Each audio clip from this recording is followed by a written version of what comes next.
C'est accompagné d'une quinzaine de ses colistiers que Franck Duval présentait son programme pour la ville de Sarlat. 150 propositions dont l'ancien membre de l'ex-UMP réfute toute orientation partisane.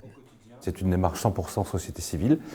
On ne cherche pas à tripatouiller, à tricoter, à détricoter. Un tel est avec moi, un tel n'est pas avec moi. On ne s'inscrit pas du tout dans cette démarche. C'est une démarche d'équipe avec des compétences et un projet.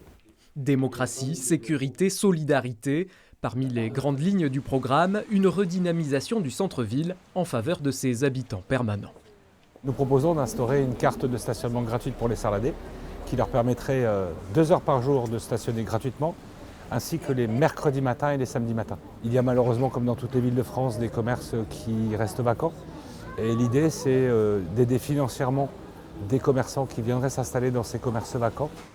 Des mesures également pour l'habitat de longue durée, en opposition au surnombre des logements saisonniers. Avec un numéro d'enregistrement près de la mairie, de manière à ce que la location soit limitée sur le temps et pour du coup accompagner les propriétaires vers de la location à l'année. Mais le nerf de la guerre pour la liste de Franck Duval, c'est la fiscalité, avec une promesse diminuée de 15% les impôts locaux, une mesure qu'il faudra financer.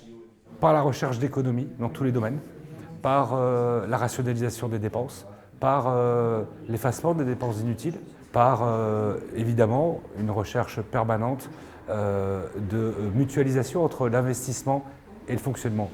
Mutualisation aussi avec l'intercommunalité. S'il est élu, Franck Duval assure qu'il ne briguera aucun autre mandat simultané.